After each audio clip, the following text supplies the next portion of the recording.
मान गया क्या रणनीति थी मामाश्री।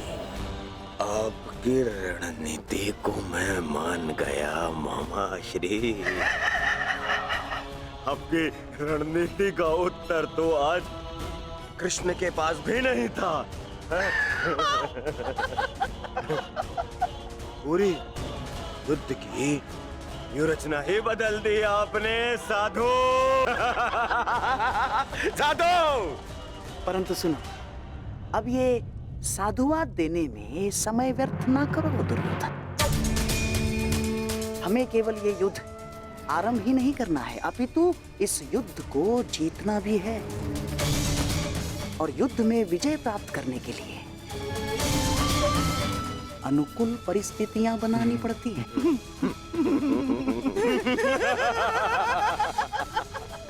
बहुत चतुर बन रहे थे ये पांडव, बहुत चतुर। परंतु अब इन्हें ज्ञात हो गया होगा कि इनकी हार निश्चित है। हमने जो चाहा वही हुआ है दुर्योधन।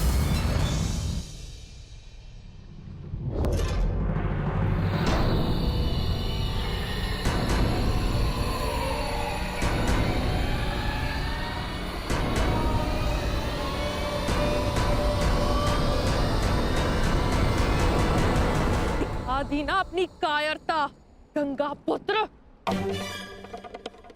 फिर से मौन रहकर तुमने अपने इच्छा मृत्यु के वरदान को लंबा कर दिया। फिर से अपनी दृष्टि झुकाकर तुम्हें लगता है कि तुमने अंबा के प्रतिशोध को झुका दिया।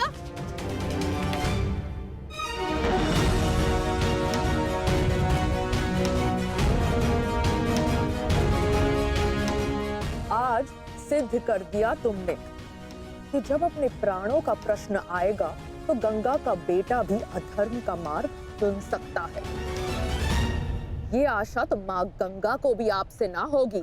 ना मैंने नियम बनाए हैं, ना मैं कायर हूं, और ना ही अधर्म के मार्ग पर। मैंने तुम्हें वचन दिया था अम्बा देवी कि जिस समय मेरे जीवन का कोई उद्देश्य शेष नहीं रहेगा, मैं तुम्हें वो शक्ति प्रदान करूंगा कि तुम मेरे इस जीवन का अंत कर सको। अब वो समय आ गया है। तुम्हें कदाचित विश्वास न हो, परंतु मुझे आशा है कि कुरुक्षेत्र में तुम मुझे मेरे भार से मुक्ति दिला दो। वरदान से मुक्ति जो मेरे लिए श्राप बन गया है, उस मौन से मुक्ति जो पाप बन गया है भीष्म। मेरे अंदर कोई आशाएं शेष नहीं। यदि शेष है तो केवल इस युद्ध का शाप। आपको इतना व्यथित देखकर बड़ी शांति मिली गंगा पुत्र। दाचित, आपको अब अनुभव हो गया है कि कैसा प्रतीत होता है जब मनुष्य के जीवन में कोई आशा, कोई उत्साह न रहे। स्मरण है भीष्म, यही मेरे जीवन के साथ किया आपने। एक वचन के लिए मेरा पूरा जीवन भस्म कर दिया। परंतु एक बात स्मरण रखना, इतनी सरलता से मैं अपने शत्रु को मुक्त नहीं होने दूंगी।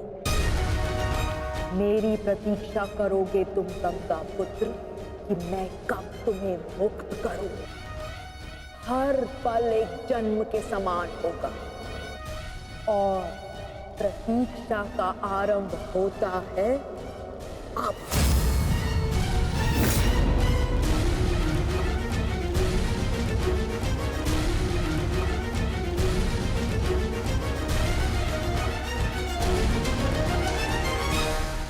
मैं उन्हें नहीं छोड़ूंगा जेस, उन्होंने हमारे साथ छल किया है।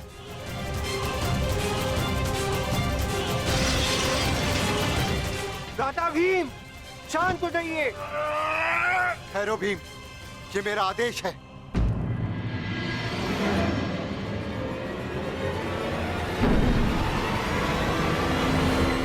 केवल तुम्हें नहीं आ रहा है, रक्त हम सबको उबल रहा है। एक और हमारे ही मामा श्री को छल के कारण हमारे विरुद्ध युद्ध करना पड़ रहा है, और दूसरी ओर बड़ी ही चतुरता से उन्होंने शिखंडिनी को युद्ध से दूर कर दिया। यह समय क्रोध का नहीं, कर्म का है। इस समय कौरव सेना के पास 11 क्षणी सेना है और हमारे पास केवल 7। इस समय हमें हमारी शक्ति को एकत्रित करना होगा।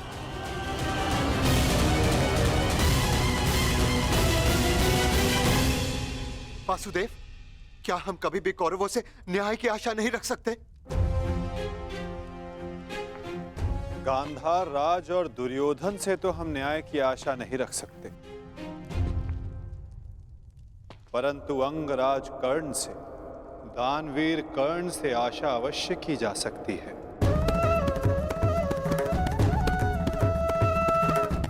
कि वो युद्ध में न्याय का पालन करेंगे, अपने वचन दान का मान रखेंगे। हम सब ने देखा कि अंगराज ने कौरवों के पक्ष में होते हुए युद्ध के लिए कैसे न्याय संगत नियम बनाए। परंतु वासुदेव, वो दुर्योधन के विरुद्ध कभी नहीं जाएगा, और उस दुर्योधन से मुझे न्याय की कोई आशा नहीं। कायरों की भांति हमारी सैन्य शक्ति को छिन्न भिन्न करने लगा है। ज्येष्ठ, बहुत हो गई सभा, बहुत बन कर नियम, अब बस। अब समय आ गया है उस दुर्योधन को उचित उत्तर देने का। ठहरो भीम।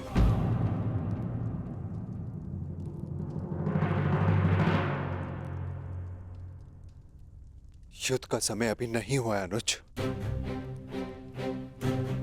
ज्येष्ठ, मैं तो केवल आपकी आज्ञा का पालन करने जा रहा हूं। आपने तो कहा था ना कि यह समय अपनी शक्ति एकत्रित करने का है, तो बस मैं वही करने जा रहा हूं। मैं अपने पूरे परिवार को इस महायुद्ध में सम्मिलित करने जा रहा हूं। मैं अपने पुत्र महाकाय घटोत्कच और उसके साथी राक्षसों, वीरों को अपनी सेना में सम्मिलित करने जा रहा हूं।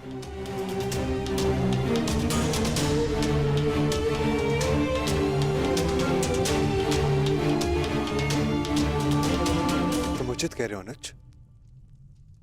तुम्हें शीघ्र अतिशीघ्र यहां से प्रस्थान करना चाहिए।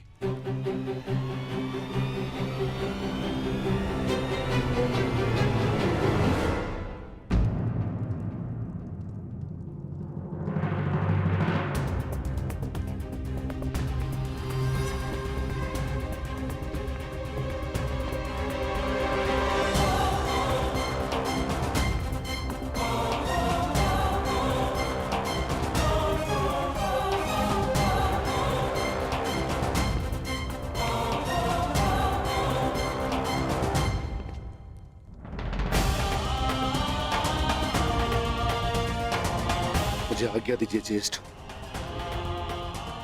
मैं प्रस्थान कर रहा हूं।